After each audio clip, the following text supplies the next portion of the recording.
ನಿನ್ನನ್ನು ಉದ್ಧಾರ ಮಾಡುವವನು ನೀನೇ. ನಿನ್ನನ್ನು ಕೆಳಗೆ ತುಳಿಯುವವನು ಕೂಡ ನೀನೇ. ಬೆಳಕಿಗಾಗಿ ಪರರ ಎದುರಿಗೆ ಕೈಯೊಡ್ಡಿ ನಿಲ್ಲದಿರು. ಎಂದಿಗೂ ಕೂಡ ಅದು ಆಗದೇ ಇರುವಂತಹ ಕೆಲಸ. ನಿನ್ನ ಕೆಲಸವನ್ನು ನೀನು ಮಾಡುತ್ತಾ ಮುಂದುವರಿಯುವುದನ್ನು ನೋಡು. ನಿನ್ನ ಜೀವನದಲ್ಲಿ ಬೆಳಕು ಎನ್ನುವುದು ತನ್ನಿಂದ ತಾನೇ ಬರುವುದು. ನಿನ್ನೊಳಗಿನ ಅಜ್ಞಾನದ ಕತ್ತಲನ್ನು ಸೀಳಲು ವಿವೇಕದ ದೀಪ ನಿನ್ನಲ್ಲೇ ಇದೆ ಎನ್ನುವುದನ್ನು ಮರೆಯಬೇಡ. ನಿನ್ನ ಸಾಮರ್ಥ್ಯದ ಮೇಲಿನ ಅಚಲವಾಗಿರುವಂತಹ ನಂಬಿಕೆಗೆ ನೀನು ಪಾಲಿಸಿದರೆ ಖಂಡಿತವಾಗಿಯೂ ಕೂಡ ನೀನು ಅಂದುಕೊಂಡಿರುವಂತಹ ಕೆಲಸದಲ್ಲಿ ಜಯವನ್ನು ಸಾಧಿಸುವುದಕ್ಕೆ ಸಾಧ್ಯವಾದೀತು ಎನ್ನುವುದನ್ನು ಯಾವುದೇ ಕಾರಣಕ್ಕೂ ಕೂಡ ಮರೆಯುವುದಕ್ಕೆ ಹೋಗಬೇಡ. ಕರ್ಮ ಮಾಡುವುದು ನಿನ್ನ ಕರ್ತವ್ಯವಾಗಬೇಕು. ಫಲ ಬಯಸುವುದು ಬಂಧನ ಇದ್ದಂತೆ. ಆಸೆಯನ್ನು ಬಿಟ್ಟು ನಡೆ. ಶಾಂತಿ ನಿನ್ನ ನೆರಳು. ನೀವು ಸತ್ಯವಾಗಿ ಇದ್ದರೆ ಒಂಟಿಯಾಗಬಹುದು, ಆದರೆ ಸೋಲುವುದೇ ಇಲ್ಲ ಎನ್ನುವುದನ್ನು ಮರೆಯಲೇಬೇಡಿ. ಯಾವಾಗಲೂ ಕೂಡ ಸತ್ಯ, ಧರ್ಮ, ನಿಷ್ಠೆ, ಪ್ರಾಮಾಣಿಕತೆಯ ದಾರಿಯಲ್ಲಿ ಮುಂದುವರಿಯುವುದನ್ನು ಮನುಷ್ಯನಾದವನು ನೋಡಿದಾಗ ಖಂಡಿತವಾಗಿಯೂ ಕೂಡ ಅವನಿಗೆ ಒಳ್ಳೆಯ ದಿವಸಗಳು ಬಂದೇ ಬರುತ್ತದೆ. ಕರ್ಮ ಮಾಡು. ಫಲದ ಬಗ್ಗೆ ಆಸೆಯನ್ನು ಬಿಟ್ಟು ಬಿಡು. ಆಸೆಯೇ ದುಃಖಕ್ಕೆ ಮೂಲ ಕಾರಣ ಎನ್ನುವುದನ್ನು ಮರೆಯಲೇಬೇಡ. ಕರ್ಮವೇ ಕರ್ತವ್ಯವಾಗಬೇಕು. ಎಲ್ಲವನ್ನ ಸಂತೋಷಪಡಿಸುವುದಕ್ಕೆ ಹೋಗಬೇಡ. ನಿನ್ನ ಧರ್ಮ ಕಾಪಾಡು. ಬದಲಾವಣೆ ಪ್ರಕೃತಿಯ ನಿಯಮ ಎನ್ನುವುದನ್ನು ಮರೆಯಬೇಡ. ಪ್ರಕೃತಿಗೆ ವಿರುದ್ಧವಾಗಿರುವಂತಹ ಕೆಲಸವನ್ನು ಎಂದಿಗೂ ಕೂಡ ಮಾಡುವುದಕ್ಕೆ ಹೋಗಲೇಬೇಡ. ಆಗುವುದೆಲ್ಲ ಒಳ್ಳೆಯದೇ ಎಂದು ಪರಿಭಾವಿಸುತ್ತಾ ಮುಂದುವರಿಯುವುದನ್ನು ನೋಡು. ದೇವರು ಇದ್ದಾನೆ. ಅವನು ಯಾವಾಗ ಏನನ್ನು ಕರುಣಿಸಬೇಕೋ ಅದನ್ನು ಖಂಡಿತವಾಗಿಯೂ ಕೂಡ ಕರುಣಿಸಿಯೇ ಕರುಣಿಸುತ್ತಾನೆ ಎನ್ನುವುದನ್ನು ಮರೆಯಬೇಡ. ಶತ್ರುಗಳು ಹೊರಗಿನ ಜಗತ್ತಿನಲ್ಲಿ ಇಲ್ಲ. ನಿನ್ನೊಳಗಿನ ಭಯವೇ ನಿಜವಾದ ಶತ್ರು ಆಗಿರುತ್ತದೆ ಎನ್ನುವುದನ್ನು ಮರೆಯಬೇಡ. ನಿನ್ನ ಮೇಲೆ ನಿನಗೆ ನಂಬಿಕೆ ಎನ್ನುವುದು ಇದ್ದರೆ ಜಗತ್ತೇ ನಿನ್ನ ಜೊತೆಯಾಗಿ ಇರುತ್ತದೆ ಎನ್ನುವುದನ್ನು ಮರೆಯಬೇಡ. ಸೋಲು ಅಂತಿಮ ಅಲ್ಲವೇ ಅಲ್ಲ, ಅದು ಗೆಲುವಿನ ಮೊದಲ ಹೆಜ್ಜೆ ಎನ್ನುವುದನ್ನು ಮರೆಯಬೇಡ. ಸೋಲು ಆದರೆ ಜೀವನದಲ್ಲಿ ಮುಂದೆ ಗೆದ್ದೇ ಗೆಲ್ಲುತ್ತೇನೆ ಎನ್ನುವ ಹಠದೊಂದಿಗೆ ಮುಂದುವರಿಯುವುದನ್ನು ನೋಡಿ ದೇವರು ಯಾವುದೋ ಒಂದು ರೂಪದಲ್ಲಿ ಒಂದನ್ನು ನಿಮಗೆ ತೋರಿಸಿಯೇ ತೋರಿಸುತ್ತಾನೆ ಎನ್ನುವುದನ್ನು ಮರೆಯಬೇಡಿ. ಯಾರು ಈ ಜಗತ್ತಿನಲ್ಲಿ ಕ್ಷಣ ಮಾತ್ರದಲ್ಲಿ ಉದಯಿಸಲಾರದೋ ಸೂರ್ಯನಿಗೂ ಕೂಡ ಸ್ವಲ್ಪ ಸಮಯ ಎನ್ನುವುದು ಬೇಕಾಗುತ್ತದೆ. ಪೂರ್ವ ತಯಾರಿ ಸರಿಯಾಗಿ ಇರಲಿ. ನೀವು ಏನನ್ನ ಸಾಧಿಸಲು ಬಯಸುತ್ತಾ ಇರುವಿರೋ ಅದರ ಹಿಂದೆ ಎಂದಿಗೂ ಕೂಡ ಹೋಗುವುದಕ್ಕೆ ಹೋಗಬೇಡಿ. ಪ್ರೀತಿ ಮತ್ತು ಸಾವನ್ನು ಹುಡುಕಲೇಬೇಡಿ. ಸಮಯ ಬಂದಾಗ ಅವು ನಿಮ್ಮನ್ನು ಹುಡುಕಿಕೊಂಡು ಬಂದೇ ಬರುತ್ತವೆ ಎನ್ನುವುದನ್ನು ಯಾವುದೇ ಕಾರಣಕ್ಕೂ ಕೂಡ ಮರೆಯುವುದಕ್ಕೆ ಹೋಗಲೇಬೇಡಿ. ಎಲ್ಲದಕ್ಕೂ ಕೂಡ ಸರಿಯಾದ ಉತ್ತರವನ್ನು ಕೊಡುವುದು ಸಮಯ ಮಾತ್ರ. ಆ ಸಮಯವನ್ನು ಹುಡುಕಿಕೊಂಡು ಜೀವನವನ್ನು ನಿರ್ವಹಿಸುವುದನ್ನು ಮಾಡಿ. ದೇವರು ಇದ್ದಾನೆ. ಎಲ್ಲದಕ್ಕೂ ಕೂಡ ಸಮಯ ಬಂದಾಗ ಉತ್ತರವನ್ನು ಕೊಟ್ಟೇ ಕೊಡುತ್ತಾನೆ. ಯಾರೋ ಏನೋ ಹೇಳುತ್ತಿದ್ದಾರೆ ಎಂದು ತಲೆಯನ್ನು ಕೆಡಿಸಿಕೊಳ್ಳುವುದಕ್ಕೆ ಹೋಗಬೇಡಿ. ಜೀವನದಲ್ಲಿ ಆಗುವುದೆಲ್ಲ ಒಳ್ಳೆಯದೇ ಎಂದು ಪರಿಭಾವಿಸುತ್ತಾ ಮುಂದುವರಿಯುವುದನ್ನು ನೋಡಿ. ಆ ಹೇಳಿರುವಂತಹ ವ್ಯಕ್ತಿಗಳಿಗೆ ಸಮಯ ಬಂದಾಗ ಕಾಲವೇ ಸರಿಯಾದ ಉತ್ತರವನ್ನು ಕೊಡುತ್ತದೆ. ನೀನು ಅವರಿಗೆ ಉತ್ತರವನ್ನು ಕೊಡುವುದಕ್ಕೆ ಹೋಗಬಾರದು. ನಿನ್ನ ಸಾಧನೆಯ ಮುಖಾಂತರ ನೀನು ಅವರಿಗೆ ಉತ್ತರವನ್ನು ಕೊಟ್ಟಾಗ ಮಾತ್ರ ಬದುಕಿನಲ್ಲಿ ನೀನು ಮುಂದೆ ಬರುವುದಕ್ಕೆ ಸಾಧ್ಯವಾದೀತು. ಒಂದು ಯಾವಾಗಲೂ ಕೂಡ ನೆನಪಿನಲ್ಲಿ ಇಟ್ಟುಕೊಳ್ಳಬೇಕು. ನಿಮ್ಮನ್ನು ನಿರ್ಣಯಿಸುವಂತಹ ಹಕ್ಕು ಯಾರಿಗೂ ಕೂಡ ಇಲ್ಲ. ಏಕೆಂದರೆ ನೀವು ಏನನ್ನು ಅನುಭವಿಸುತ್ತಾ ಇರುವಿರೋ ಎನ್ನುವುದು ಯಾರಿಗೂ ಕೂಡ ತಿಳಿದಿಲ್ಲ. ಜೀವನದಲ್ಲಿ ಏನೇ ಬಂದರೂ ಕೂಡ ಎಲ್ಲವನ್ನ ನಿಭಾಯಿಸುತ್ತಾ ಮುಂದುವರಿಯುವುದನ್ನು ನೋಡಿ. ದೇವರು ನಿಮ್ಮ ಶ್ರಮ ಎನ್ನುವುದು ಪ್ರಾಮಾಣಿಕವಾಗಿ ಇದ್ದರೆ ನಿಮ್ಮ ಪ್ರಾಮಾಣಿಕವಾಗಿರುವಂತಹ ಶ್ರಮಕ್ಕೆ ಯಾವಾಗ ಏನನ್ನು ಕರುಣಿಸಬೇಕೋ ಅದನ್ನು ಖಂಡಿತವಾಗಿಯೂ ಕೂಡ ದೇವರು ಕರುಣಿಸಿಯೇ ಕರುಣಿಸುತ್ತಾನೆ. ಅವರು ಕಥೆಗಳನ್ನು ಹೇಳಿರಬಹುದು, ಆದರೆ ನಿಮ್ಮ ಹೃದಯದಲ್ಲಿ ನೀವು ಏನನ್ನು ಅನುಭವಿಸುತ್ತಾ ಇರುವಿರಿ ಎನ್ನುವುದು ನಿಮಗೆ ಮಾತ್ರ ಅದು ಗೊತ್ತಿರುವುದಕ್ಕೆ ಸಾಧ್ಯ. ಇತರರ ಜನಗಳಿಗಾಗಿ, ಇತರರ ಮಾತುಗಳಿಗಾಗಿ ಎಂದಿಗೂ ಕೂಡ ನೀವು ತಲೆಯನ್ನು ಕೆಡಿಸಿಕೊಳ್ಳುವುದಕ್ಕೆ ಹೋಗಲೇಬೇಡಿ. ಸರಿಯಾದ ಜನರು ನಿಮ್ಮನ್ನು ಅರ್ಥೈಸಿಕೊಳ್ಳುತ್ತಾರೆ. ನಿಮ್ಮನ್ನು ಖಂಡಿತವಾಗಿಯೂ ಕೂಡ ಅವರು ಒಪ್ಪಿಕೊಳ್ಳುತ್ತಾರೆ. ಅವರ ಬಗ್ಗೆ ಮಾತ್ರ ತಲೆಯನ್ನು ಕೆಡಿಸಿಕೊಳ್ಳಬೇಕು. ಬೇಡದೇ ಇರುವಂತಹ ವ್ಯಕ್ತಿಗಳ ಬಗ್ಗೆ ಎಂದಿಗೂ ಕೂಡ ತಲೆಯನ್ನು ಕೆಡಿಸಿಕೊಳ್ಳುವುದಕ್ಕೆ ಹೋಗಲೇಬೇಡಿ. ಅವರಿಂದ ಯಾವುದೇ ರೀತಿಯಾಗಿಯೂ ಕೂಡ ನಮಗೆ ಉಪಯೋಗ ಎನ್ನುವುದು ಬರುವುದೇ ಇಲ್ಲ. ದೇಹವನ್ನು ಹಾಳು ಮಾಡುವಂತಹ ಆಹಾರ, ಮನಸ್ಸನ್ನು ಹಾಳು ಮಾಡುವಂತಹ ಆಲೋಚನೆಗಳು ಮತ್ತು ಮನಸ್ಥಿತಿಯನ್ನು ಹಾಳು ಮಾಡುವಂತಹ ಜನರಿಂದ ಯಾವಾಗಲೂ ಕೂಡ ದೂರ ಇರುವುದು ಒಳ್ಳೆಯದು. ಅತಿಯಾದ ಆಸೆ ಮತ್ತು ಸಿಟ್ಟು ನಾಶಕ್ಕೆ ದಾರಿ ಮಾಡಿಕೊಡುತ್ತದೆ. ಕಾಮ, ಕ್ರೋಧ ಮತ್ತು ಲೋಭ ಇವು ನರಕದ 3 ಬಾಗಿಲುಗಳು ಇದ್ದಂತೆ. ಇವುಗಳಲ್ಲಿ ಯಾವುದೇ ಆಗಲಿ ಅತಿಯಾದರೆ ನಿಮ್ಮ ಜೀವನ ಎನ್ನುವುದು ನರಕಮಯವಾಗಿ ಬಿಡುತ್ತದೆ. ಯಾವಾಗಲೂ ಕೂಡ ಜೀವನವನ್ನು ಶಾಂತ ರೀತಿಯಿಂದ ನಿರ್ವಹಿಸುವುದನ್ನು ನೋಡಬೇಕು. ಶ್ರೀಕೃಷ್ಣ ಪರಮಾತ್ಮನು ಹೇಳುತ್ತಾನೆ, ಇವು ಮನುಷ್ಯನ ವಿವೇಚನಾ ಶಕ್ತಿಯನ್ನು ನಾಶ ಮಾಡುತ್ತವೆ. ಇವುಗಳಿಂದ ದೂರ ಇದ್ದಷ್ಟು ಜೀವನ ಎನ್ನುವುದು ಶಾಂತವಾಗಿ ಇರುತ್ತದೆ ಎಂದು. ಮನಸ್ಸು ಗೆದ್ದವನು ಜಗತ್ತನ್ನೇ ಗೆದ್ದವನಾಗಿರುತ್ತಾನೆ. ಆಂತರಿಕ ಶಾಂತಿ ಮನಸ್ಸಿನಲ್ಲಿ ಜ್ಞಾನ ಬೆಳೆಯುತ್ತದೆ. ಜ್ಞಾನದಿಂದ ಜೀವನ ಸರಳವಾಗುತ್ತದೆ ಎನ್ನುವುದನ್ನು ಮರೆಯಬೇಡಿ. ಆಗುವುದೆಲ್ಲ ಒಳ್ಳೆಯದೇ ಆಗುತ್ತದೆ ಎನ್ನುವುದನ್ನು ಮರೆಯಬೇಡಿ. ಶ್ರೀಕೃಷ್ಣ ಪರಮಾತ್ಮನು ಇದ್ದಾನೆ ಎನ್ನುವುದನ್ನು ಕೂಡ ನೀವು ಜೀವನದಲ್ಲಿ ಮರೆಯುವುದಕ್ಕೆ ಹೋಗಲೇಬೇಡಿ. ನಿಮ್ಮ ಎಂತಹ ಸಮಸ್ಯೆಗಳು ಜೀವನದಲ್ಲಿ ಬಂದರೂ ಕೂಡ ಎಲ್ಲ ಸಮಸ್ಯೆಗಳಿಗೆ ಪರಿಹಾರವನ್ನು ಶ್ರೀಕೃಷ್ಣ ಪರಮಾತ್ಮನೇ ಕೊಡುತ್ತಾನೆ ಎನ್ನುವುದನ್ನು ಮರೆಯಬೇಡಿ. ನೀವು ಯಶಸ್ಸು ಸಾಧಿಸಿದರೆ ಅದು ನಿಮ್ಮನ್ನು ಪ್ರೋತ್ಸಾಹಿಸುತ್ತದೆ ಎನ್ನುವುದನ್ನು ಮರೆಯಬೇಡಿ. ಆದರೆ ನೀವು ಸೋತರೆ ಅದು ನಿಮ್ಮನ್ನು ಸ್ಫೂರ್ತಿದಾಯಕವನ್ನಾಗಿ ಮಾಡುತ್ತದೆ ಎನ್ನುವುದನ್ನು ಕೂಡ ಮರೆಯಬೇಡಿ. ಆಗುವುದೆಲ್ಲ ಒಳ್ಳೆಯದೇ ಆಗುತ್ತದೆ. ಸಮುದ್ರಕ್ಕೆ ನದಿಗಳು ಬಂದು ಸೇರುತ್ತಿದ್ದರೂ ಕೂಡ ಸಮುದ್ರವು ಹೇಗೆ ಸ್ಥಿರವಾಗಿ ಇರುತ್ತದೆಯೋ ಹಾಗೆಯೇ ಜೀವನ ಏರಿಳಿತಗಳ ನಡುವೆ ಸ್ಥಿರವಾಗಿ ಇರುವವನು ನಿಜವಾದ ಶಾಂತಿಯನ್ನು ಪಡೆಯುತ್ತಾನೆ. ಜೀವನದಲ್ಲಿ ಎಂತಹ ದಿನಗಳು ಕೂಡ ಬರಬಹುದು. ಒಂದು ವೇಳೆ ನಿಮ್ಮ ಜೀವನದಲ್ಲಿ ಅಶಾಂತಿ ಎನ್ನುವುದು ಮನೆಮಾತು ಆದಾಗ ಖಂಡಿತವಾಗಿಯೂ ಕೂಡ ನಿಮ್ಮ ಜೀವನದಲ್ಲಿ ಒಳ್ಳೆಯ ಸಮಯ ಎನ್ನುವುದು ಬರಬಹುದು ಎನ್ನುವುದನ್ನು ಮರೆಯಬೇಡಿ. ಎಲ್ಲವನ್ನೂ ಕೂಡ ಭಗವಂತನಿಗೆ ಅರ್ಪಿಸಿ ನಿನ್ನ ಕೆಲಸವನ್ನು ಮಾಡುತ್ತಾ ಮುಂದುವರಿಯುವುದನ್ನು ನೋಡಿ. ಭಯ ಪಡುವಂತಹ, ಆತಂಕ ಪಡುವಂತಹ ಅವಶ್ಯಕತೆಯೇ ಇಲ್ಲ. ಯಾವಾಗ ನೀನು ನಾನು ಮಾಡುತ್ತಿರುವಂತಹ ಕೆಲಸ ಒಳ್ಳೆಯ ಕೆಲಸ ಎಂದು ಭಾವಿಸುತ್ತೀಯೋ, ಯಾವಾಗ ನೀನು ಮಾಡುತ್ತಿರುವಂತಹ ಕೆಲಸ ಇನ್ನೊಬ್ಬರಿಗೆ ಕೆಡಕನ್ನು ಉಂಟು ಮಾಡುವುದಿಲ್ಲ ಎನ್ನುವ ಆತ್ಮತೃಪ್ತಿ ಎನ್ನುವುದು ನಿನ್ನಲ್ಲಿ ಇರುತ್ತದೆಯೋ, ಆಗ ನೀನು ಮಾಡುವುದೆಲ್ಲವೂ ಕೂಡ ಒಳ್ಳೆಯದಾಗಿಯೇ ಆಗುವುದು. ಜೀವನದಲ್ಲಿ ಯಾವುದೇ ಕಾರಣಕ್ಕೂ ಕೂಡ ನಮ್ಮ ಬೆಳವಣಿಗೆ ಹೊಂದಬೇಕಾಗಿರುವುದು ಎಷ್ಟು ಮುಖ್ಯವಾಗಿ ಇರುತ್ತದೆಯೋ ಅದೇ ನಮ್ಮ ಬೆಳವಣಿಗೆಯೂ ಕೂಡ ಯಾರಿಗೂ ಕೂಡ ಕೆಡಕನ್ನು ಮಾಡುವುದಿಲ್ಲ ಎನ್ನುವುದು ಕೂಡ ಅಷ್ಟೇ ಮುಖ್ಯವಾಗಿ ಇರಬೇಕಾದಂಥದ್ದು. ನಮ್ಮ ಮನಸ್ಸು ಇತರರಿಗೆ ಒಳ್ಳೆಯದನ್ನು ಯೋಚಿಸಲು ಪ್ರಾರಂಭಿಸಿದ ತಕ್ಷಣ ನಮ್ಮ ಜೀವನದಲ್ಲಿ ಶಾಂತಿ ಶಾಶ್ವತವಾಗಲು ಪ್ರಾರಂಭಿಸುತ್ತದೆ ಎನ್ನುವುದನ್ನು ಮರೆಯಬೇಡಿ. ಮೊದಲು ನಮ್ಮ ಮನಃಶಾಂತಿಯನ್ನು ಕಾಪಾಡಿಕೊಳ್ಳುವುದನ್ನು ನೋಡಬೇಕು. ಜೀವನದಲ್ಲಿ ನಾವು ಎಲ್ಲದರಲ್ಲಿಯೂ ಕೂಡ ಗಮನವನ್ನು ಕೊಡುವುದನ್ನು ಕಲಿಯಬೇಕು. ಯಾರಿಗೆ ತಾನೇ ಗೊತ್ತು ಯಾವ ಕೆಲಸ ಯಾವುದು ನಮಗೆ ಕೈ ಹಿಡಿಯುತ್ತದೆ ಎನ್ನುವುದನ್ನು ಯಾರೂ ಕೂಡ ಬಲ್ಲವರು ಎಂದು ಹೇಳುವುದಕ್ಕೆ ಅಸಾಧ್ಯ ಅಲ್ಲವೇ? ಜೀವನದಲ್ಲಿ ಏನೇ ಆದರೂ ಕೂಡ ತಲೆಯನ್ನು ಕೆಡಿಸಿಕೊಳ್ಳುವುದಕ್ಕೆ ಹೋಗಬಾರದು. ಏನೇ ಆದರೂ ಕೂಡ ಎಂತಹ ಪರಿಸ್ಥಿತಿ ಉದ್ಭವ ಆದರೂ ಕೂಡ ಆ ಎಲ್ಲ ಪರಿಸ್ಥಿತಿಗಳನ್ನು ಮೆಟ್ಟಿ ನಡೆಯಬಲ್ಲೆ ಎನ್ನುವ ಆತ್ಮತೃಪ್ತಿ ಎನ್ನುವುದು ನಿಮ್ಮಲ್ಲಿ ಇದ್ದಾಗ ಖಂಡಿತವಾಗಿಯೂ ಕೂಡ ನೀವು ಮುಂದೆ ಬಂದೇ ಬರುತ್ತೀರಾ. ಸತ್ಯವನ್ನು ಸಾಬೀತುಪಡಿಸಲು ಯಾವುದನ್ನು ಒತ್ತಾಯಿಸುವ ಅಗತ್ಯವೇ ಇಲ್ಲ. ಏಕೆಂದರೆ ಸತ್ಯವು ಸರಿಯಾದ ಸಮಯದಲ್ಲಿ ಸ್ವತಃ ಸತ್ಯವೇ ಸಾಬೀತು ಆಗುತ್ತದೆ. ಪ್ರಯತ್ನವೇ ಪಡುವಂತಹ ಅವಶ್ಯಕತೆಯೇ ಇಲ್ಲ.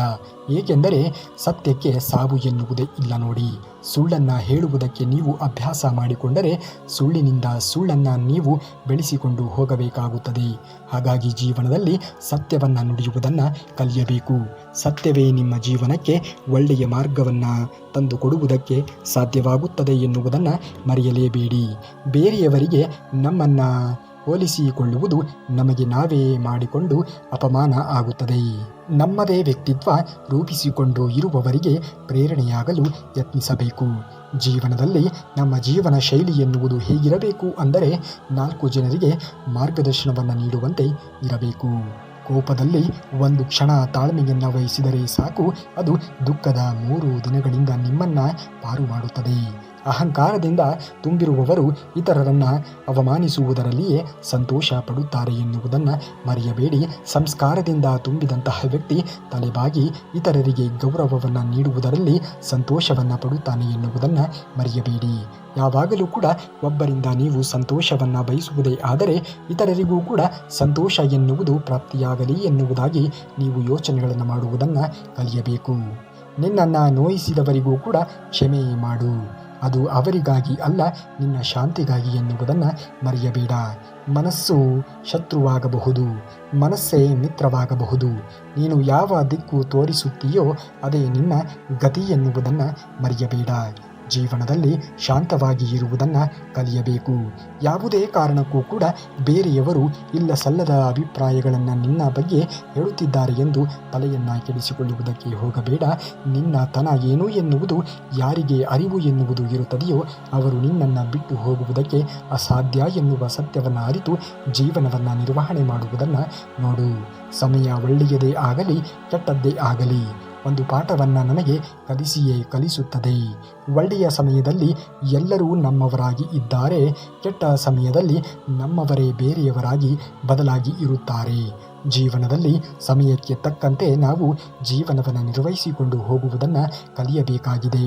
ಯಾವಾಗ ಹೇಗೆ ಬದಲಾಗುತ್ತದೆ ಎಂದು ಹೇಳುವುದಕ್ಕೆ ಅಸಾಧ್ಯ ನೋಡಿ. ಸಮಯಕ್ಕೆ ಸರಿಯಾಗಿ ನಾವು ವರ್ತನೆಯನ್ನು ಮಾಡುವುದನ್ನು ಕೂಡ ಪ್ರಸ್ತುತವಾಗಿರುವಂತಹ ದಿನಮಾನಗಳಲ್ಲಿ ಕಲಿಯಬೇಕಾಗಿದೆ. ಏಕೆಂದರೆ ಎಲ್ಲವನ್ನ ನೋಡಿಕೊಂಡು ಹೋಗುವುದಕ್ಕೆ ಆಗುವುದಿಲ್ಲ. ಕೆಲವೊಂದು ಸಂದರ್ಭಗಳಲ್ಲಿ ಯಾವುದನ್ನು ಹೇಗೆ ನಾವು ಮಾತನಾಡಬೇಕು ಮಾತನಾಡಬಾರದು ಎನ್ನುವುದನ್ನು ಕೂಡ ಕಲಿಯಬೇಕಾಗಿರುವುದು ತುಂಬಾ ಅವಶ್ಯಕ ನೋಡಿ. ಎಲ್ಲವನ್ನ ಏಕರೂಪದಲ್ಲಿ ನೋಡುವುದು ಸಮದೃಷ್ಟಿ ಅಲ್ಲ.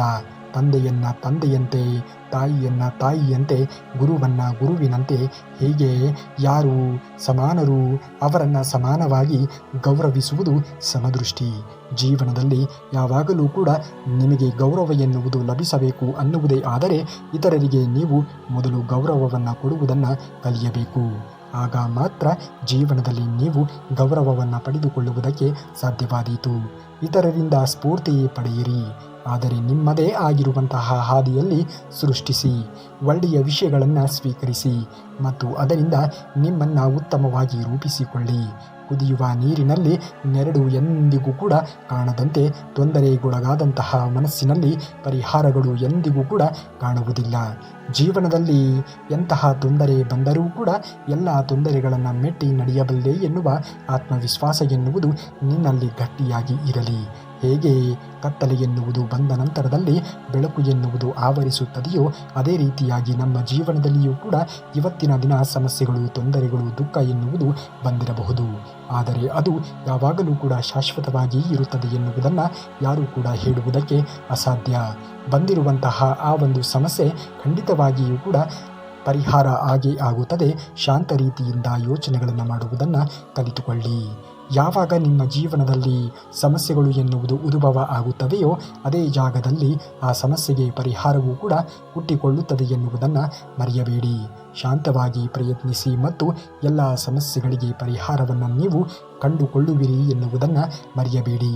ಜೀವನವು ನಾವು ದೀರ್ಘಕಾಲ ಹಗೆತನವನ್ನು ಸಾಧಿಸುವಷ್ಟು ಸುದೀರ್ಘವಾಗಿ ಇಲ್ಲವೇ ಇಲ್ಲ. ಈ ಜೀವನದಲ್ಲಿ ನಾವು ಏನೇ ಮಾಡಿದರೂ ಕೂಡ ಪ್ರಾಮಾಣಿಕವಾಗಿ ಪ್ರಯತ್ನವನ್ನು ಮಾಡುವುದನ್ನು ನೋಡಬೇಕು. ಸಮಯದಲ್ಲಿ ನಂಬಿಕೆ ಇರುವವರಿಗೆ ದೇವರು ಸಹ ಸಹಾಯವನ್ನು ಮಾಡುತ್ತಾನೆ. ಹೀಗಾಗಿ ಜಯದ ಮೂಲ ಗುಟ್ಟು ಆತ್ಮವಿಶ್ವಾಸವೇ ಆಗಿರುತ್ತದೆ ಎನ್ನುವುದನ್ನು ಮರೆಯಬೇಡಿ. ನಮ್ಮ ಸಮಸ್ಯೆಗಳು ಉಲ್ಬಣಗೊಳಿಸುವ ಅನೇಕ ಸಂಗತಿಗಳಲ್ಲಿ ಮುಖ್ಯವಾದವುಗಳು. ಜೀವನದಲ್ಲಿ ನಾವು ಆತ್ಮವಿಶ್ವಾಸದಿಂದ ಜೀವನವನ್ನು ನಿರ್ವಹಿಸುವುದನ್ನು ನೋಡಬೇಕು. ಎಂತಹ ಸಮಸ್ಯೆ ಬಂದರೂ ಕೂಡ ಅದಕ್ಕೆ ಪರಿಹಾರ ಎನ್ನುವುದು ಇದ್ದೇ ಇರುತ್ತದೆ ಎನ್ನುವುದನ್ನು ಮಾತ್ರ ಯಾವುದೇ ಕಾರಣಕ್ಕೂ ಕೂಡ ಮರೆಯುವುದಕ್ಕೆ ಹೋಗಲೇಬಾರದು. ನಿರೀಕ್ಷೆ ಮತ್ತು ಹೋಲಿಕೆ ಅವುಗಳನ್ನು ನಿಯಂತ್ರಣದಲ್ಲಿ ಇರಿಸಿಕೊಳ್ಳೋಣ. ಯಶಸ್ಸು ಸಾಧಿಸಲು ಇರುವ ಒಂದೇ ಒಂದು ಮಾರ್ಗವೆಂದರೆ ಬೇರೆಯವರಿಗೆ ನೀಡುವಂತಹ ಸಲಹೆಗಳನ್ನು ನಾವೇ ಪಾಲಿಸುವುದನ್ನು ಕಲಿತುಕೊಂಡಾಗ ನಮ್ಮ ಜೀವನ ಎನ್ನುವುದು ಖಂಡಿತವಾಗಿಯೂ ಕೂಡ ಬದಲಾವಣೆ ಆಗೇ ಆಗುತ್ತದೆ ಎನ್ನುವುದನ್ನು ಮರೆಯಲೇಬೇಡಿ. ನಿರೀಕ್ಷೆ ಎನ್ನುವುದು ಯಾರ ಮೇಲೆಯೂ ಕೂಡ ಅತಿಯಾಗಿ ಇಡಲೇಬೇಡಿ. ಏಕೆಂದರೆ ಅತಿಯಾದ ನಿರೀಕ್ಷೆ ಎನ್ನುವುದು ಎಲ್ಲಿ ಇರುತ್ತದೆಯೋ ಅಲ್ಲಿ ಅತಿಯಾದ ನೋವು ಎನ್ನುವುದು ಕಟ್ಟಿಟ್ಟ ಬುತ್ತಿಯಂತೆ. ಮೌನ ಮತ್ತು ಮುಗುಳ್ನಗೆ ಶಕ್ತಿಶಾಲಿ ಸಾಧನಗಳು. ಮುಗುಳ್ನಗೆ ಸಮಸ್ಯೆಗಳನ್ನು ದೂರ ಮಾಡಿದರೆ ಮೌನವು ಸಮಸ್ಯೆಗಳ ಉದ್ಭವಿಸುವಂತೆ ಮಾಡುತ್ತದೆ. ಲೋಪ ದೋಷಗಳನ್ನೇ ಕೆಡುಕುತ್ತಿದ್ದರೆ ತಪ್ಪು ತಡೆಗಳು ಹೆಚ್ಚಾಗಬಹುದು ಎನ್ನುವುದನ್ನು ಮರೆಯಬೇಡಿ. ಒಳ್ಳೆಯದರ ಬಗ್ಗೆ ಯೋಚನೆಗಳನ್ನು ಮಾಡಿ. ಒಳ್ಳೆಯ ಆಲೋಚನೆಗಳನ್ನು ಮಾಡುವುದನ್ನು ಮೈಗೂಡಿಸಿಕೊಳ್ಳಿ. ಸಂಬಂಧಗಳು ಮತ್ತು ಸಂಪತ್ತನ್ನು ಸಮಾನ ಗೌರವದಿಂದ ಆಧರಿಸಿ. ಏಕೆಂದರೆ ಎರಡೂ ಗಳಿಸಲು ಕಷ್ಟ, ಕಳೆದುಕೊಳ್ಳುವುದು ತುಂಬಾ ಸುಲಭ. ಜೀವನದಲ್ಲಿ ಏನೇ ಸಮಸ್ಯೆಗಳು ಬಂದರೂ ಕೂಡ ಮೆಟ್ಟಿ ನಡೆಯಬಲ್ಲೆ ಎನ್ನುವ ಆತ್ಮವಿಶ್ವಾಸ ನಿಮ್ಮಲ್ಲಿ ಇರಲಿ. ಹೃದಯಕ್ಕೆ ಇಳಿಯಲು ಬಿಡಲೇಬಾರದು ಸಮಸ್ಯೆಯನ್ನ. ಗೆಲುವನ್ನು ತಲೆಗೆ ಏರಿಸಿಕೊಳ್ಳುವುದಕ್ಕೆ ಬಿಡಬಾರದು. ನಿಮ್ಮನ್ನು ಎಲ್ಲರೂ ಕೂಡ ನಂಬಬೇಕಾಗಿಲ್ಲ, ಅದು ಸಾಧ್ಯವೂ ಕೂಡ ಇಲ್ಲ. ಆದರೆ ನಿಮ್ಮನ್ನು ನಂಬಬೇಕಾಗಿರುವುದು ನೀವೇ. ನಿಮ್ಮ ಬಗ್ಗೆ ನಿಮಗೆ ಅನುಮಾನಗಳು ಇದ್ದರೆ ಬೇರೆ ಯಾರೂ ಕೂಡ ಅದನ್ನು ಪರಿಹರಿಸುವುದಕ್ಕೆ ಸಾಧ್ಯವೇ ಇಲ್ಲ ಎನ್ನುವುದನ್ನು ಮರೆಯಬೇಡಿ. ಜೀವನದಲ್ಲಿ ಆಗುವುದೆಲ್ಲ ಒಳ್ಳೆಯದಕ್ಕೆ ಎಂದು ಪರಿಭಾವಿಸುತ್ತಾ ಮುಂದುವರಿಯುವುದನ್ನು ನೋಡಿ. ದೇವರು ಇದ್ದಾನೆ. ಯಾರಿಗೆ ಯಾವುದನ್ನು ಕರುಣಿಸಬೇಕೋ ನಿಮ್ಮ ಸ್ವಪ್ರಯತ್ನಕ್ಕೆ, ನಿಮ್ಮ ಪ್ರಾಮಾಣಿಕವಾಗಿರುವಂತಹ ಪ್ರಯತ್ನಕ್ಕೆ ಯಾವಾಗ ಏನನ್ನು ಕರುಣಿಸಬೇಕೋ ಅದನ್ನು ಖಂಡಿತವಾಗಿಯೂ ಕೂಡ ದೇವರು ಕರುಣಿಸಿಯೇ ಕರುಣಿಸುತ್ತಾನೆ ಎನ್ನುವುದನ್ನು ಮರೆಯಬೇಡಿ. ನಾವು ಮಾಡಿದ ಹಿಂದಿನ ಯಾವುದೋ ಒಂದು ಕರ್ಮದಿಂದ ಇಂದು ಕೆಟ್ಟ ಪರಿಣಾಮಗಳು ಆಗುತ್ತಿದೆ. ಕೆಟ್ಟದ್ದನ್ನು ನಾವು ಅನುಭವಿಸುತ್ತಾ ಇರುತ್ತೇವೆ, ಅಥವಾ ಹಿಂದೆ ಮಾಡಿದಂತಹ ಇನ್ಯಾವುದೋ ಕರ್ಮದಿಂದ ಒಳ್ಳೆಯದು ಆಗುತ್ತಿರುತ್ತದೆ. ಸಾತ್ವಿಕವಾಗಿ ಅದರ ಬಗ್ಗೆ ತಲೆಯನ್ನು ಕೆಡಿಸಿಕೊಳ್ಳುವುದಕ್ಕೆ ಹೋಗಬೇಡಿ. ಆಗುವುದೆಲ್ಲ ಒಳ್ಳೆಯದೇ ಆಗುತ್ತದೆ ಎನ್ನುವುದನ್ನು ಮರೆಯಬೇಡಿ. ಇಂದಿನ ದಿನಗಳಲ್ಲಿ ನಮ್ಮ ಜೀವನದಲ್ಲಿ ಸಮಸ್ಯೆಗಳು ಆವರಿಸಿದೆ ಎಂದು ಆ ಸಮಸ್ಯೆಯಲ್ಲಿಯೇ ನೀವು ಮತ್ತಷ್ಟು ಸಮಸ್ಯೆಗಳು ಬಂದಿರುವ ರೀತಿಯಲ್ಲಿ ಚಿಂತನೆಗಳನ್ನು ಮಾಡುತ್ತಾ ಜೀವನವನ್ನು ಹಾಳು ಮಾಡಿಕೊಳ್ಳುವುದಕ್ಕೆ ಏಕೆ ಹೋಗುತ್ತೀರಾ?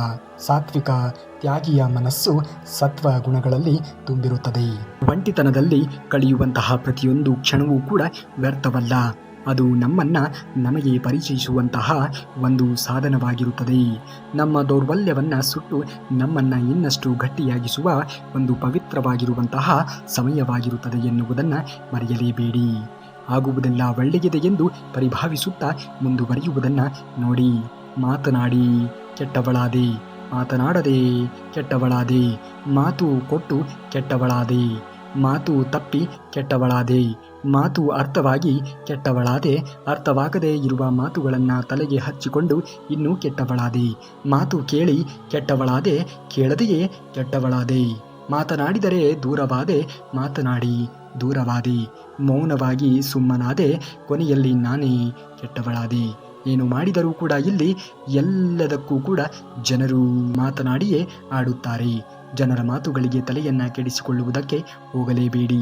ಯಾವಾಗ ನಾವು ಎಲ್ಲವನ್ನ ಖುಷಿಯಿಂದ ಇಡಲು ಬಯಸುತ್ತೇವೆಯೋ ಆವಾಗ ನಮಗೆ ಅರಿವೇ ಇಲ್ಲದಂತೆ ನಾವು ಅವರ ಕಾಲಿನ ಸಮವಾಗಿ ಬಿಡುತ್ತೇವೆ. ಜೀವನದಲ್ಲಿ ಮರ್ಯಾದೆ ಎನ್ನುವುದು ತುಂಬಾ ಮಹತ್ವವಾದದ್ದು. ಈ ಮರ್ಯಾದೆಯನ್ನು ನೀವು ಜೀವನದಲ್ಲಿ ಸಂಪಾದಿಸಿಕೊಂಡಾಗ ಮಾತ್ರ ಬದುಕಿನಲ್ಲಿ ನೆಲೆಯನ್ನು ಕಂಡುಕೊಳ್ಳುವುದಕ್ಕೆ ಸಾಧ್ಯವಾದೀತು ಎನ್ನುವುದನ್ನು ಮರೆಯಲೇಬೇಡಿ. ಆಗುವುದೆಲ್ಲ ಒಳ್ಳೆಯದೆ ಎಂದು ಪರಿಭಾವಿಸುತ್ತಾ ಮುಂದುವರಿಯುವುದನ್ನು ನೋಡಬೇಕು. ಎಲ್ಲವೂ ಕ್ಷಣಿಕ, ಸಿಗುವುದಿಲ್ಲ, ಸಮಯ ಬೇಕಾಗುತ್ತದೆ. ಆದರೆ ನೀನು ನಿಲ್ಲದೆ ಕೆಲಸ ಮಾಡಿದರೆ ಫಲ ಖಂಡಿತವಾಗಿಯೂ ಕೂಡ ಸಿಕ್ಕೇ ಸಿಗುತ್ತದೆ ಎನ್ನುವುದನ್ನು ಮರೆಯಬೇಡಿ. ಕನಸು ಅಂದರೆ ನಿದ್ರೆಯಲ್ಲಿ ಕಾಣುವುದು ಅಲ್ಲ. ನಿನ್ನನ್ನು ನಿದ್ರೆ ಮಾಡುವುದಕ್ಕೆ ಬಿಡದೇ ಇರುವುದು ನಿಜವಾದ ಕನಸು ಎನ್ನುವುದನ್ನು ಮರೆಯಲೇಬೇಡಿ. ಆಗುವುದೆಲ್ಲ ಒಳ್ಳೆಯದೆ ಎಂದು ಪರಿಭಾವಿಸುತ್ತಾ ಮುಂದುವರಿಯುವುದನ್ನು ಮನುಷ್ಯನಾದವನು ನೋಡಬೇಕು. ದೊಡ್ಡವರು ಹೇಳಿದ ಮಾತುಗಳು ಸರಳವಾಗಿ ಇರುತ್ತವೆ, ಆದರೆ ಅವುಗಳ ಅರ್ಥ ಎನ್ನುವುದು ತುಂಬಾ ಆಳವಾಗಿ ಇರುತ್ತದೆ. ಜೀವನ ಬದಲಾವಣೆ ಒಂದು ದೊಡ್ಡ ಅವಕಾಶದಿಂದ ಅಲ್ಲ, ಸಣ್ಣ ಸಣ್ಣ ಪ್ರಯತ್ನಗಳಿಂದ ಆರಂಭವಾಗುತ್ತದೆ. ಆ ಪ್ರಯತ್ನ ಎನ್ನುವುದನ್ನು ನೀನು ಪ್ರಾಮಾಣಿಕವಾಗಿ ಪಟ್ಟಾಗ ಮಾತ್ರ ನಿನ್ನ ಜೀವನ ಎನ್ನುವುದು ಬದಲಾವಣೆಯನ್ನು ಪಡೆದುಕೊಳ್ಳುವುದಕ್ಕೆ ಸಾಧ್ಯವಾದೀತು. ಪ್ರತಿದಿನ ಹೊಸ ಆರಂಭ. ನಿನ್ನೆ ತಪ್ಪಾಗಿದ್ದರೆ ಇಂದು ಸರಿಪಡಿಸುವ ಜೀವನ ಇನ್ನು ನಿನ್ನ ಕೈಯಲ್ಲಿ ಇದೆ ಎನ್ನುವುದನ್ನು ಮರೆಯಲೇಬೇಡಿ. ನಿನ್ನ ಜೀವನ ಒಂದು ದಿನದಲ್ಲಿ ಬದಲಾವಣೆ ಆಗುವುದೇ ಇಲ್ಲ, ಆದರೆ ನೀನು ಬದಲಾದ ದಿನದಿಂದ ಎಲ್ಲವೂ ಕೂಡ ಬದಲಾಗುವುದಕ್ಕೆ ಶುರುವಾಗುತ್ತದೆ ಎನ್ನುವುದನ್ನು ಮಾತ್ರ ಎಂದಿಗೂ ಕೂಡ ಮರೆಯುವುದಕ್ಕೆ ಹೋಗಬೇಡ. ತಪ್ಪು ಮಾಡುವುದು ತಪ್ಪಲ್ಲ, ಅದೇ ತಪ್ಪನ್ನು ಮರು ಮಾಡದೇ ಇರುವುದು ತಪ್ಪು. ಕಲಿತು ಮುಂದೆ ಹೋಗುವುದು ಒಳ್ಳೆಯದು. ನೀನು ಕಾಯುತ್ತಿರುವಂತಹ ಸಮಯ ಬರುವುದಿಲ್ಲ, ನೀನೇ ಅದನ್ನು ಸೃಷ್ಟಿಸಬೇಕು. ಅದೇ ಗೆಲುವು ಎನ್ನುವುದು, ಗೆಲುವಿನ ರಹಸ್ಯ ಎನ್ನುವುದನ್ನು ಮರೆಯಬೇಡ. ನಿನ್ನೊಳಗಿನ ಶಕ್ತಿ ನಿನಗೆ ಗೊತ್ತಿಲ್ಲ, ಅದನ್ನು ಬಳಸುವವರೆಗೂ ಕೂಡ ಒಮ್ಮೆ ಪ್ರಯತ್ನಿಸು. ನೀನೇ ಆಶ್ಚರ್ಯ ಪಡುತ್ತೀಯ ಎನ್ನುವುದನ್ನು ಮರೆಯಬೇಡ. ನಿನ್ನ ಹಾದಿ ನಿನ್ನದೇ ಆಗಿರಲಿ, ಅದು ನಿಧಾನವಾಗಿ ಇದ್ದರೂ ಕೂಡ ಪರವಾಗಿಲ್ಲ, ಮುಂದೆ ಸಾಗುವುದೇ ಮುಖ್ಯವಾಗಿರುತ್ತದೆ ಎನ್ನುವುದನ್ನು ಮರೆಯಬೇಡ. ನೀನು ಬಯಸದ ಜೀವನ ಸಹಜವಾಗಿ ಸಿಗುವುದಿಲ್ಲ. ಅದಕ್ಕಾಗಿ ನೀನು ಹೋರಾಟವನ್ನು ಮಾಡಲೇಬೇಕು. ನಿನ್ನ ಕನಸುಗಳು ನಿಜವಾಗಬೇಕು ಅಂದರೆ ನೀನು ನಿಜವಾಗಿಯೂ ಕೂಡ ಶ್ರಮವನ್ನು ಪಡುವುದನ್ನು ಕಲಿಯಲೇಬೇಕು. ಕೇವಲ ಯೋಚನೆಗಳನ್ನು ಮಾಡುವುದು ಅಲ್ಲ, ಜೀವನದಲ್ಲಿ ಎಲ್ಲವನ್ನೂ ಕೂಡ ನಿಭಾಯಿಸಿಕೊಂಡು ಹೋಗಬಲ್ಲೆ ಎನ್ನುವ ಆತ್ಮವಿಶ್ವಾಸವನ್ನು ಕೂಡ ರೂಢಿಸಿಕೊಳ್ಳಬೇಕಾಗಿರುವುದು ಅವಶ್ಯಕ. ನಿನ್ನ ಜೀವನವನ್ನು ಬದಲಾಯಿಸುವುದು ಅದೃಷ್ಟ ಅಲ್ಲ, ನಿನ್ನ ನಿರ್ಧಾರ. ಅದೃಷ್ಟ ಕಾಯುವವರು ಕಾಯುತ್ತಲೇ ಇರುತ್ತಾರೆ. ನಿರ್ಧಾರ ತೆಗೆದುಕೊಳ್ಳುವವರು ಜೀವನದಲ್ಲಿ ಗೆಲುವನ್ನು ಸಾಧಿಸುತ್ತಾರೆ. ನಿನ್ನ ಜೀವನ ಬದಲಾವಣೆ ಒಂದು ದಿನದಲ್ಲಿ ಆಗುವುದಿಲ್ಲ, ಆದರೆ ಒಂದು ದಿನ ಖಂಡಿತವಾಗಿಯೂ ಕೂಡ ನಿನ್ನ ಜೀವನದಲ್ಲಿ ಬದಲಾವಣೆ ಎನ್ನುವುದು ಹಾಗೆ ಆಗುತ್ತದೆ. ಆ ಜೀವನದ ಬದಲಾವಣೆಗಾಗಿ ಇಂದಿನ ನಿರ್ಧಾರವನ್ನು ನೀನು ತೆಗೆದುಕೊಳ್ಳಬೇಕಾಗಿರುವುದು ತುಂಬಾ ಅವಶ್ಯಕ ಎನ್ನುವುದನ್ನು ಮಾತ್ರ ಯಾವುದೇ ಕಾರಣಕ್ಕೂ ಕೂಡ ಮರೆಯುವುದಕ್ಕೆ ಹೋಗಬೇಡ. ನಿನ್ನ ಗುರಿ ದೊಡ್ಡದ್ದು ಇಲ್ಲದೆ ಇದ್ದರೂ ಕೂಡ ನಿನ್ನ ತ್ಯಾಗವೂ ಕೂಡ ದೊಡ್ಡದಾಗಬೇಕು. ಅಲ್ಲದೆ ದೊಡ್ಡ ಫಲ ಎನ್ನುವುದು ಸಿಗುವುದಕ್ಕೆ ಸಾಧ್ಯವೇ ಇಲ್ಲ. ಜೀವನದಲ್ಲಿ ದೊಡ್ಡ ದೊಡ್ಡ ಗುರಿಗಳನ್ನು ಇಟ್ಟುಕೊಂಡಾಗ ನಾವು ಕೆಲವೊಂದನ್ನು ತ್ಯಾಗ ಮಾಡುವುದನ್ನು ಕೂಡ ಕಲಿಯಬೇಕಾಗಿರುವುದು ಅವಶ್ಯಕ. ಜನರು ನಿನ್ನನ್ನು ನಂಬುವುದಿಲ್ಲ, ಅದು ಸಮಸ್ಯೆ ಅಲ್ಲವೇ ಅಲ್ಲ. ನೀನು ನಿನ್ನನ್ನು ನಂಬದೇ ಇದ್ದರೆ ಅದೇ ನಿನ್ನ ದೊಡ್ಡ ಸಮಸ್ಯೆಯಾಗಿ ಪರಿವರ್ತನೆಯಾಗುತ್ತದೆ ಎನ್ನುವುದನ್ನು ಮರೆಯಬೇಡ. ನಿನ್ನ ಜೀವನ ಬದಲಾಗಬೇಕು ಅಂದರೆ ನಿನ್ನ ನಿರ್ಧಾರ ಬದಲಾಗಬೇಕು. ಒಂದು ನಿರ್ಧಾರ ಒಂದು ಹೊಸ ಜೀವನವನ್ನೇ ಸೃಷ್ಟಿ ಮಾಡುತ್ತದೆ ಎನ್ನುವುದನ್ನು ಮರೆಯಬೇಡ. ನೀನು ಬಿದ್ದಾಗ ಲೋಕ ನಗುತ್ತದೆ, ಆದರೆ ಎದ್ದಾಗ ಲೋಕ ನಿಶಬ್ದವಾಗಿ ಹೋಗುತ್ತದೆ. ಈ ನಿಶಬ್ದಕ್ಕಾಗಿ ಹೋರಾಟವನ್ನು ಮಾಡುವುದನ್ನು ಕಲಿ. ಜೀವನದಲ್ಲಿ ಎಲ್ಲವೂ ಕೂಡ ನಿನ್ನ ಪಾಲಿಗೆ ಬಂದೇ ಬರುತ್ತದೆ. ಆಗುವುದೆಲ್ಲ ಒಳ್ಳೆಯದೇ ಆಗುತ್ತದೆ. ಶ್ರೀಕೃಷ್ಣ ಪರಮಾತ್ಮನ ಮೇಲೆ ನಂಬಿಕೆಯನ್ನು ಇಡಿ. ನಾವು ಒಂದು ವಿಡಿಯೋ ಮಾಡೋದಕ್ಕೆ ಸಾಕಷ್ಟು ಪ್ರಯತ್ನವನ್ನು ಪಡುತ್ತೇವೆ. ನಮ್ಮ ಈ ಒಂದು ಪ್ರಯತ್ನಕ್ಕೆ ತಪ್ಪದೇ ಒಂದೇ ಒಂದು ಲೈಕ್ ಮಾತ್ರ ನಿಮ್ಮಿಂದ ಬಯಸುತ್ತೇವೆ. ಒಂದೇ ಒಂದು ಲೈಕನ್ನು ಮಾಡಿ ಹಾಗೂ ಈ ವಿಡಿಯೋಗೆ ಒಂದು ಹೈಪ್ ಮಾಡೋದನ್ನು ಮಾತ್ರ ಮರೆಯಬೇಡಿ ಎಂದು ಹೇಳುತ್ತಾ ಸಿಗುತ್ತೇವೆ ನಾಳೆ ಮತ್ತಷ್ಟು ಶ್ರೀಕೃಷ್ಣ ಪರಮಾತ್ಮನ ವಚನಾಮೃತದೊಂದಿಗೆ. ಅಲ್ಲಿಯವರೆಗೆ ಧನ್ಯವಾದ. ಕರುನಾಡಿಗೆ.